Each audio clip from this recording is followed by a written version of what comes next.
How do I check the vehicle's mileage?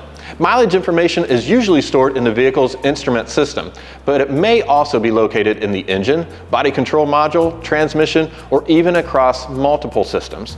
We suggest checking the data stream in these systems. If you're having trouble finding the mileage data, perform a full system scan and provide the vehicle's VIN and your device's serial number to our support team for further assistance. How do I view misfire data? To view the misfire data for each cylinder, navigate to the PCM system's data stream. We recommend selecting the misfire detection data for a few cylinders at a time. For example, in a 4-cylinder engine, group the cylinders in pairs that share the same stroke for easier analysis of misfire data. When performing injector coding, the keyboard is too large and obstructs the full view. Is there a way to adjust this? Since the device uses the Google keyboard, you can make it smaller and move it around the screen. Tap the Google logo on the top of the keyboard and tap the 3-dot icon and select floating. This will allow you to resize the keyboard and drag it freely around your screen. What are the registration steps for the AD900 Lite? There is no physical activation code. Registering a new device is simple. Select language, choose region, connect to Wi-Fi, log into your account, and register if you haven't. Activate VCI by connecting the VCI to a vehicle or power source. Once paired, the activation code will display automatically. Then you just click Activate. How do I change the email address on the AD900 BT? First, contact our tech support to request a device reset. After that, go into your device settings to clear the cache and re-enter your new email and verification code. Does the AD900 require Wi-Fi for vehicle diagnostics, and when is Wi-Fi needed? Some vehicle diagnostic software, especially for models released after 2018, is stored on cloud servers and depends on online algorithms. As a result, this data isn't available for offline use.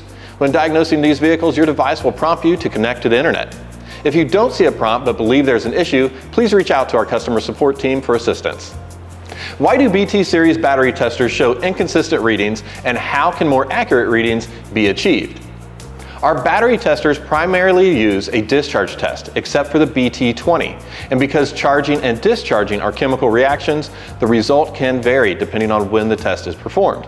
For the most accurate results, follow these recommendations.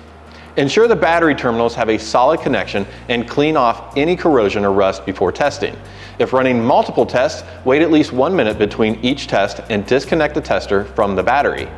If the vehicle was recently driven, slightly discharge the battery by turning on the headlights or radio for about 30 seconds. Then turn them off and wait another 30 seconds before testing. Always perform the test with the vehicle's ignition turned off to prevent interference. Be mindful of temperature, as it can impact the chemical reactions in the battery and affect the test results.